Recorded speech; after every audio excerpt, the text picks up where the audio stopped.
പിതാവിൻ്റെയും പുത്രൻ്റെയും പരിശുദ്ധാത്മാവിൻ്റെയും നാമത്തിൽ തന്നെ ആമേൻ.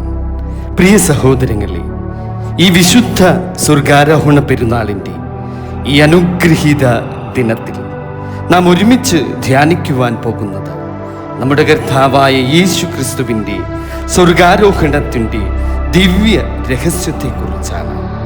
ഇന്ന് സഭ സന്തോഷത്തോടെ പാടുന്നു, ക്രിസ്തു മഹത്വത്തിൽ ആരോഹണം ചെയ്തു എന്ന്. മനുഷ്യ സ്വഭാവത്തെ സ്വർഗസിംഹാസനത്തിലേക്ക് ഉയർത്തി. ഇന്ന് ഭൂമിയും സ്വർഗവും ഒന്നാകുന്ന ഒരു ദിനമാണ്. ഇന്ന് മനുഷ്യന്റെ പ്രത്യാശയ്ക്ക് പുതിയ വാതിൽ തുറന്ന ദിനമാണ്. ഇന്ന് യേശു നമ്മെ വിട്ടുപോയ ദിവസം മാത്രമല്ല, നമ്മെ സ്വർഗത്തിലേക്കുള്ള വഴിയിൽ നടത്തി തുടങ്ങിയ ദിനമാണ് ഈ സ്വർഗാരോഹണം. വിശുദ്ധ ലൂക്കോസ് എഴുതിയ സുവിശേഷം 24 അധ്യായത്തിൻ്റെ 50 മുതൽ 53 വരെയുള്ള തിരുവചന ഭാഗം പരിശോധിച്ചാൽ അവിടെ ഇപ്രകാരം നമുക്ക് കാണാം. അനന്തരം അവൻ അവരെ ബഥാന്യയോളം കൂട്ടിക്കൊണ്ടുപോയി കൈ ഉയർത്തി അവരെ അനുഗ്രഹിക്കയിൽ അവൻ അവരെ വിട്ടുപിരിഞ്ഞു, സ്വർഗാരോഹണം ചെയ്തു. അവർ അവനെ നമസ്കരിച്ചു. മഹാസന്തോഷത്തോടെ യെരൂശലേമിലേക്ക് മടങ്ങിച്ചെന്നു. എല്ലായ്പ്പോഴും ദൈവാലയത്തിൽ ഇരുന്ന് ദൈവത്തെ വാഴ്ത്തിപ്പോന്നു. ആമേൻ, ഹല്ലേലൂയ. ഇതാണ് കർത്താവിൻ്റെ സുവിശേഷം. ബഥാന്യയിലേക്കുള്ള യാത്ര. യേശു ശിഷ്യന്മാരെ ബഥാന്യയിലേക്ക് കൂട്ടിക്കൊണ്ടുപോകും. ബഥാന്യ സ്നേഹത്തിൻ്റെ ഗ്രാമം, മറിയത്തിൻ്റെയും മാർത്തയുടെയും ലാസറിൻ്റെയും വീട്, യേശുവിന് വിശ്രമം ലഭിച്ച സ്ഥലം. സ്വർഗാരോഹണത്തിന് മുൻപ് യേശു ശിഷ്യന്മാരെ സ്നേഹത്തിൻ്റെ ഇടത്തേക്കാണ് കൊണ്ടുപോകുന്നത്. പ്രിയ ദൈവമക്കളെ, ഇത് ഒരു സന്ദേശമാണ്. ദൈവസ്നേഹം അനുഭവിക്കാത്ത ഹൃദയത്തിന് സ്വർഗത്തിൻ്റെ അർത്ഥം മനസ്സിലാകുന്നില്ല. സ്വർഗത്തിലേക്കുള്ള വഴി എന്നത് അത് സ്നേഹത്തിലൂടെയാണ്. കൈ ഉയർത്തി അനുഗ്രഹിച്ച കർത്താവ് കൈ ഉയർത്തി അവരെ അനുഗ്രഹിക്കുന്നതായിട്ടാണ് നമുക്കിവിടെ കാണുവാൻ സാധിക്കുന്നത്. ഇവിടെ നമുക്ക് കാണുന്നത് ഒരു പുരോഹിതനായ ക്രിസ്തുവിനെയാണ്. ക്രൂശിൽ തറച്ച കൈകൾ, മുറിവുകളുള്ള കൈകൾ, അതേ കൈകൾ ഇപ്പോൾ അനുഗ്രഹത്തിൻ്റെ കരങ്ങളായി മാറുകയാണ്. മുറിവുകളാൽ ലോകത്തെ സൗഖ്യമാക്കിയ യേശു സ്വർഗത്തിലേക്ക് പോകുമ്പോഴും ആരെയും അവൻ ശപിക്കുന്നില്ല, ഭയപ്പെടുത്തുന്നു. അവൻ അനുഗ്രഹിക്കുകയാണ് കുരിശിൽ കിടന്നുപോലും. കാരണം ക്രിസ്തുവിൻ്റെ അവസാന വാക്ക് എപ്പോഴും അനുഗ്രഹമാണ്. നമ്മുടെ ജീവിതം തകർന്നു പോകുമ്പോഴും, നമ്മുടെ പ്രാർത്ഥന ക്ഷീണിക്കുമ്പോഴും, നമ്മുടെ പ്രതീക്ഷ നഷ്ടപ്പെടുമ്പോഴും, അത് മങ്ങിപ്പോകുമ്പോഴും ക്രിസ്തു ഇന്നും കൈ ഉയർത്തി നമ്മെ അനുഗ്രഹിക്കുന്നു. പ്രിയ ദൈവമക്കളെ, സ്വർഗാരോഹണം ഒരു വിട പറച്ചിലല്ല. പലരും കരുതുന്നത് യേശു ഭൂമിയെ വിട്ടുപോയി എന്നാണ്. എന്നാൽ സഭ പഠിപ്പിക്കുന്നത് മറ്റൊന്നാണ്.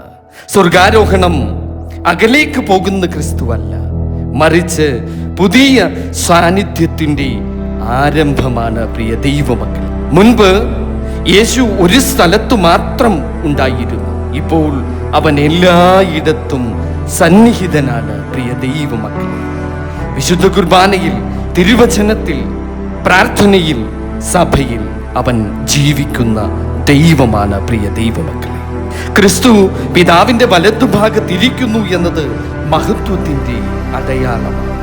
മനുഷ്യ സ്വഭാവം സ്വർഗത്തിലേക്ക് ഉയർത്തപ്പെട്ടു. അതായത് നമ്മുടെ ജീവിതത്തിലും ഒരു മഹത്വ വിളിയുണ്ട്. പ്രിയ ദൈവമക്കളെ, ശിഷ്യന്മാരുടെ മഹാസന്തോഷം നമുക്കവിടെ കാണുവാൻ സാധിക്കും. വളരെ അത്ഭുതകരമായ ഒരു വാക്യം.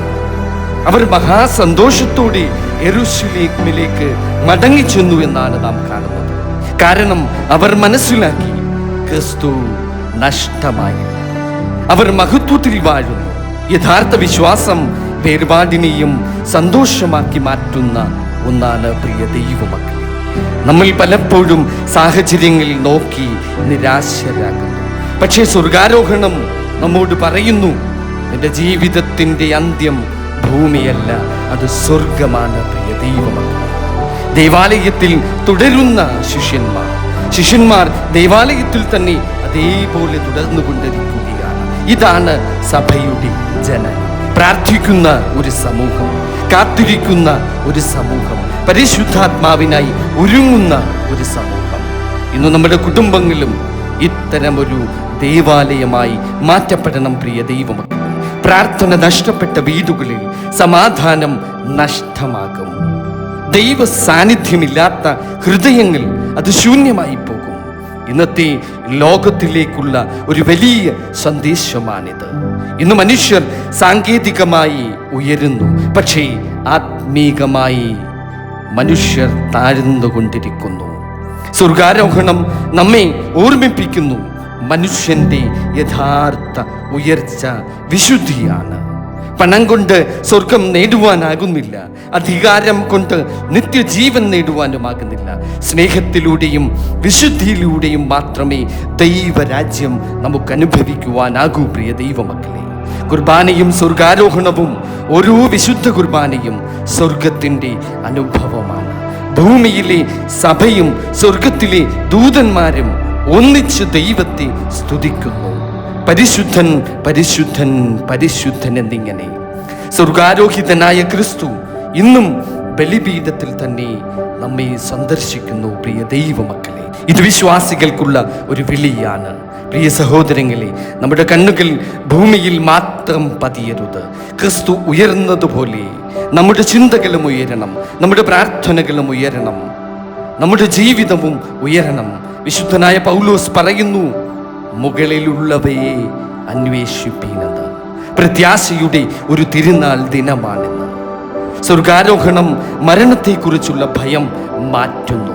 കാരണം ക്രിസ്തു മുമ്പേ വഴി തുറന്നു. ശവക്കല്ലറ അവസാനമല്ല, സ്വർഗം അത് യാഥാർത്ഥ്യമാണ് പ്രിയ ദൈവമക്കളെ. നമ്മുടെ പ്രിയപ്പെട്ടവർ ക്രിസ്തുവിൽ മരിച്ചിട്ടുണ്ടെങ്കിൽ നമുക്കും അവരുമായി വീണ്ടും ചേരുവാനുള്ള ഒരു പ്രത്യാശയുടെ സന്ദേശമാണ്. പ്രിയ ദൈവമക്കളെ, നമുക്ക് പ്രാർത്ഥിക്കാം.